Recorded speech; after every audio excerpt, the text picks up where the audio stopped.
C'est la première interview qu'Eddie Mitchell accorde depuis la disparition de Johnny Hallyday, le 6 décembre dernier.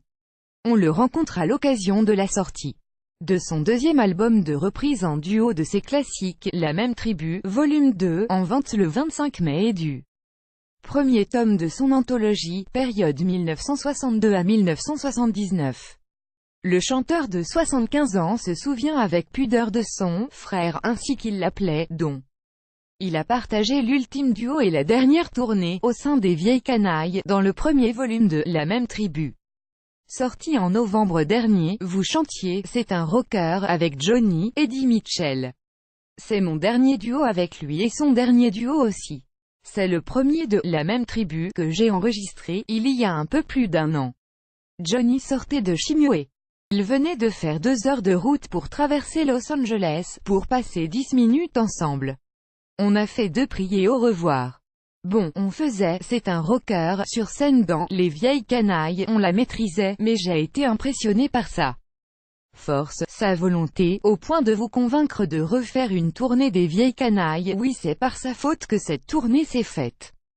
Rire. Il m'a dit « Il faut qu'on remette ça ». Il m'a obligé à aller chanter en province, alors que j'avais juré que c'était fini. Rire. Cette tournée, ça lui a fait un bien fou. Je me souviens d'une soirée formidable au restaurant, après le concert de Clermont-Ferrand où on a chanté a cappella toutes nos mauvaises chansons. Moi c'était « Volage » NDLR, enregistré à l'époque des Chaussettes Noires en 1962, pas léger du tout. Lui c'était « Je suis mordu » NDLR, sorti en 1960, je suis mordu pour un petit oiseau bleu, tellement mordu que j'en deviens gâteux, c'est quand même extraordinaire. C'était une soirée formidable. D'ailleurs, le lendemain, les toubibs qui l'entouraient m'avaient dit « Vous lui avez fait un bien fou. Si vous pouvez être comme ça tous les soirs, c'est lui qui s'était fait du bien. » Vous l'avez revu souvent après la tournée, quand je suis allé le voir à la clinique NDLR, le 18 novembre à Paris, je savais que c'était râpé. Les toubibs nous l'avaient dit, il rentrera à la maison et puis, ce jour-là, Johnny disait encore des conneries, ce qu'il savait très bien faire, fait chier, je suis en train de faire un album et il me manque 2 titres, c'était son obsession. C'est quand même génial. Quand il a quitté la clinique, il savait que c'était fini. Je l'ai revu chez lui et sur son lit de mort. Comment avez-vous vécu les obsèques à la Madeleine? Je n'aime pas ces moments-là, que ce soit pour mon ami ou pas, je ne suis pas église, je ne suis pas curé, même s'ils ont été très bien, je déteste ce genre d'endroit. Mais la ferveur populaire vous a touché, oui. Bien sûr. Je me suis dit, Johnny fait bien la promo, il sourit, sa décision d'écarter Laura Smith et David Hallyday de son testament vous a-t-elle surpris? Oui. Désolé même. Il était le parrain de ma fille cadette, Pamela, je suis le parrain de Laura, mais nous n'avions jamais parlé d'héritage tous les deux. Ce qui s'est passé depuis me désole aussi. C'est de la merde montée en épingle par des merdes. Foutez-la paix aux gens. Ils ont assez de peine comme cela, tous.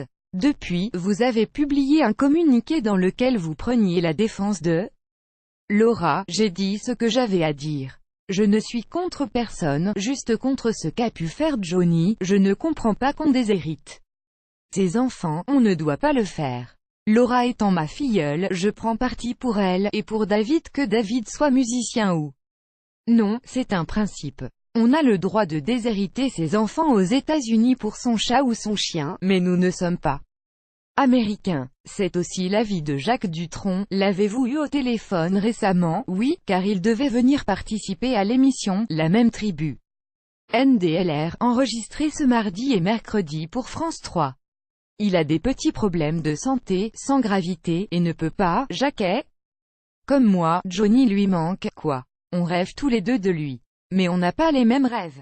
Le mien est marrant comme tout, on est tous les deux à Saint-Tropez, ce qui n'était pas rare, et il me propose de venir avec lui à un bal costumé. Je passe chez lui et il est habillé en mousquetaire. Il me dit, j'ai le même costume pour toi, et là, le rêve s'arrête parce qu'on s'engueule, je ne veux pas m'habiller en mousquetaire, mettre un grand chapeau, des plumes, vous vous engueuliez dans la vraie vie, en 60 ans, jamais. Ou pour des bêtises, du type, goûte mes frites, ben non, tes frites m'intéressent pas, on se sentait bien ensemble, tout simplement. Pour vous, c'était plus qu'un ami, un frère, oui, on s'est connus gamin et on ne s'est plus quitté.